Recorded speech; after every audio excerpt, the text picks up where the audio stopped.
लाहौर के बाद अहम खबर आपको आगाह करते चलें सरगोदा से, जहां रमजान मुबारक का महीना शुरू होते ही महंगाई की एक नई लहर दौड़ गई, जिसने गरीब आवाम का जीना दूभर कर दिया। गुर्बत के मारे लोग ना तो सहरी कर सकते हैं और ना ही अफ्तारी। इस वक्त हमारे नुमाइंदा नरगिस अफ्तर एक मुकाम पर मौजूद है। मजीद जानते हैं नरगिस अफ्तर से। जी नरगिस, बताइएगा क्या कहना था शहरियों का? जी अबू बकर, हम लोग इस वक्त मौजूद हैं बाज़ार में और महंगाई के हवाले से जानते हैं। एक आंटी हमारे साथ मौजूद है कि महंगाई के बारे में इनका क्या कहना है। मेरा नाम नजमा है, मैं सरगोदा से बात कर रही हूँ।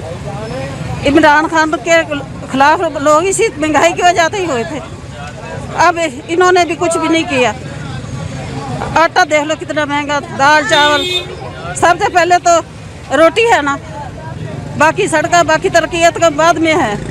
गरीबी आवाम इसीलिए इनके खिलाफ हो गई है। इनको चाहिए था कि महंगाई कंट्रोल करते, इन्होंने महंगाई नहीं कंट्रोल। गरीब बहुत तंग, बहुत जलील लोग हो गए हैं, जिनका कमाने वाला कोई नहीं। छोटे छोटे बच्चे खाने वाले नहीं, रोटी तो उन्होंने खानी है ना। अब मुफ्त दे रहे हैं, 4 दिन बाद फिर वही आसमान पर कीमतें चली जाएंगी।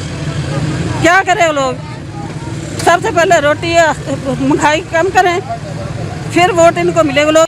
जैसा कि आपने आंटी ने सुना कि महंगाई बहुत ज़्यादा है, जिसकी वजह से बेचारी गरीब आवाम बहुत परेशान है। हुकूमत को इनके बारे में कुछ सोचना चाहिए।